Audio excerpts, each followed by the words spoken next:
Hello everyone, welcome to the Character Dive, a show where I dive into the mind of characters from anime, video games, and other sources. Akame ga Kill. Fun, action-packed, tear-jerking, and one hell of an experience.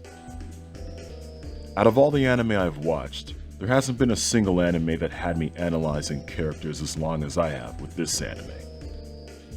They're all so complex, and with many layers to them.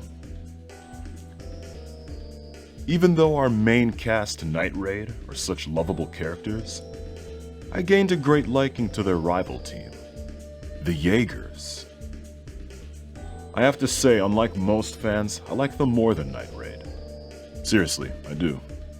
That's why I'd like to kick this series off by doing a video on the leader of this badass group of warriors, General Esdeath.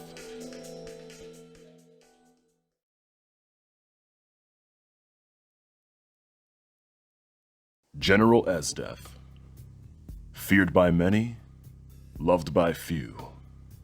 This badass chick stops at nothing to prove her dominance, and she thrashes her foes and tortures those who she deems unfit to live. But why is this? Well, her philosophy is only the strong survive, a phrase her father told her at a young age, which has stuck with her into her adulthood.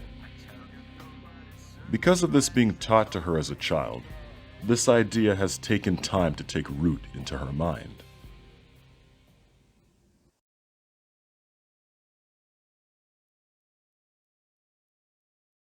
When we're introduced to Esdeath's childhood, we are presented with a scene where her father teaches her that being weak is the reason why people die. Her father also tells her that this is what led to her mother's death.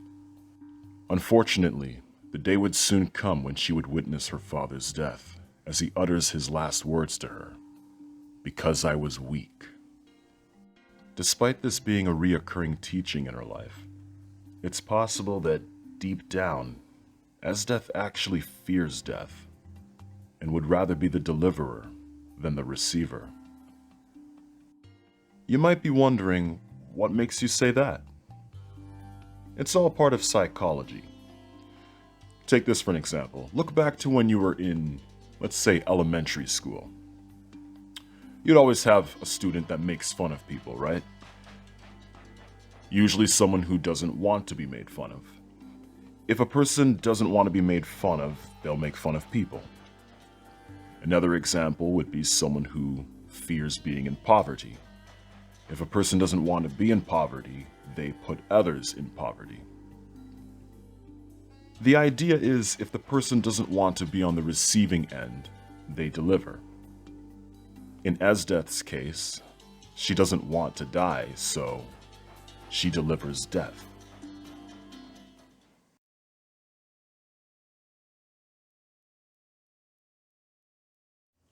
Human beings typically strive to be on top. It's natural. In Esdeath's case, she wants to be strong and superior, since that's the only way to avoid death. After drinking the demon's extract and gaining her powers, she felt unstoppable. It's no doubt that she would want to express her dominance, especially on those who she deems as weak. For example, in a scene that's exclusive to the manga, we see Esdeath enter a room where many people are being tortured on her behalf. She approaches the vat where the victims are being boiled alive, claiming that their death isn't slow enough, and drops a giant chunk of ice on them, freezing them to death. Another example is when, after defeating another leader, she has him on a leash, forcing him to lick her boots, and then kills him on the spot. She seems to get a kick out of killing those weaker than her. When you're not working, what sort of things do you like to do in your free time? Torturing prisoners, learning new methods of torture. You could say that it's due to the demon's extract, but I think there's more. Remember, she wants to be on top and fears meeting her demise. The concept of being weak is something that she looks down upon. A strange thing that human beings do is to belittle people for things that they fear. When someone fears being alone, they taunt people who are alone. When someone fears being broke, they taunt people who are broke. When someone fears being weak, they taunt people who are weak.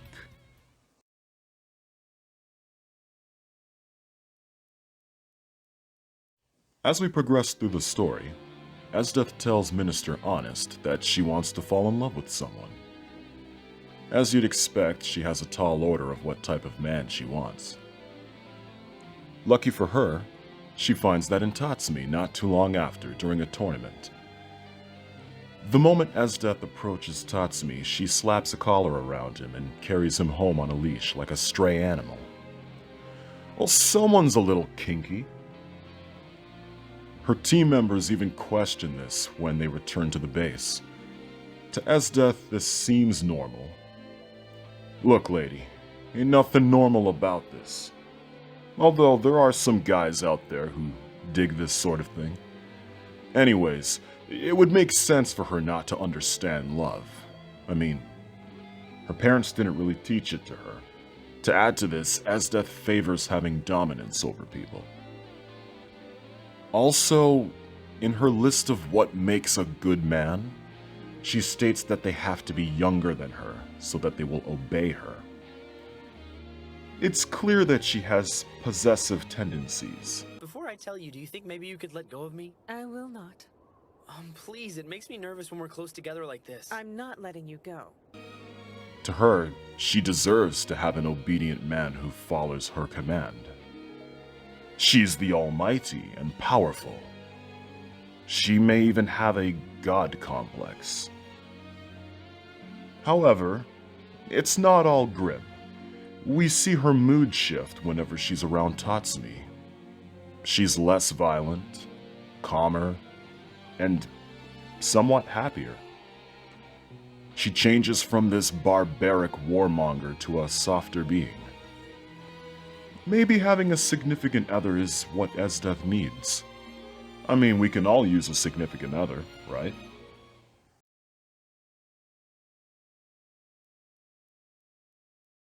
Despite all this madness that runs through Esdeath's mind, she does have a level of kindness deep down within her.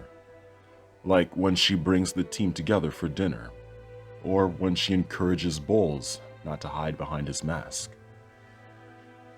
The moment that stands out the most is when she witnesses Suryu's sadness when hearing about the death of her friend, Dr. Stylish. There's a lot to take in with this scene. Esdeath herself looks saddened by seeing Suryu's pain. Suryu mentions that she lost her parents, which is something Esdeath can relate to.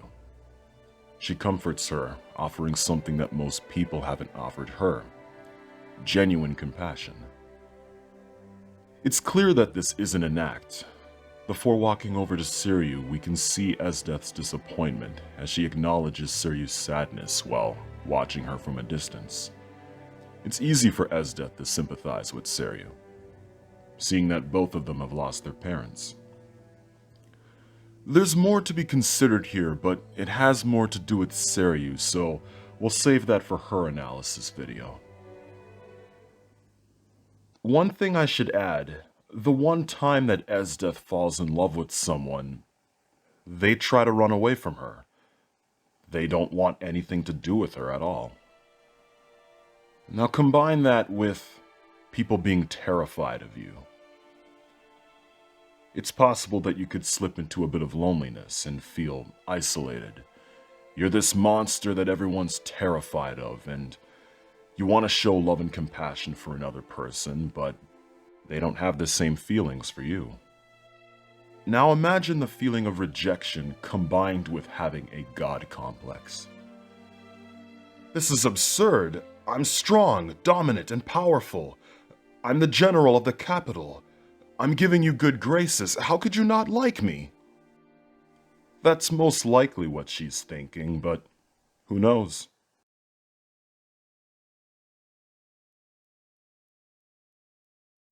This final scene only applies to the anime due to the alternating storyline.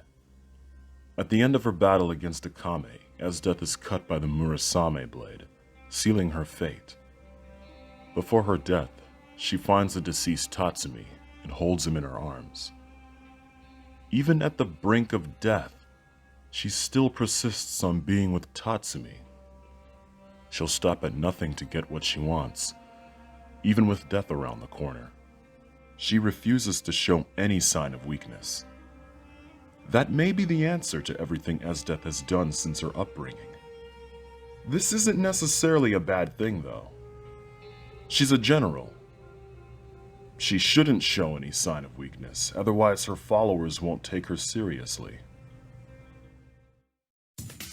In conclusion, Esdeath is a well-rounded character. She may have been a warmonger, but she was a great leader. A powerful one, too. She refused to show any sign of weakness, even to her dying breath. And that is the mark of a great warrior. Thanks for watching. If you enjoyed this video and would like to see more, give it a thumbs up and hit the subscribe button. Also, check out some of my other content. See you next time!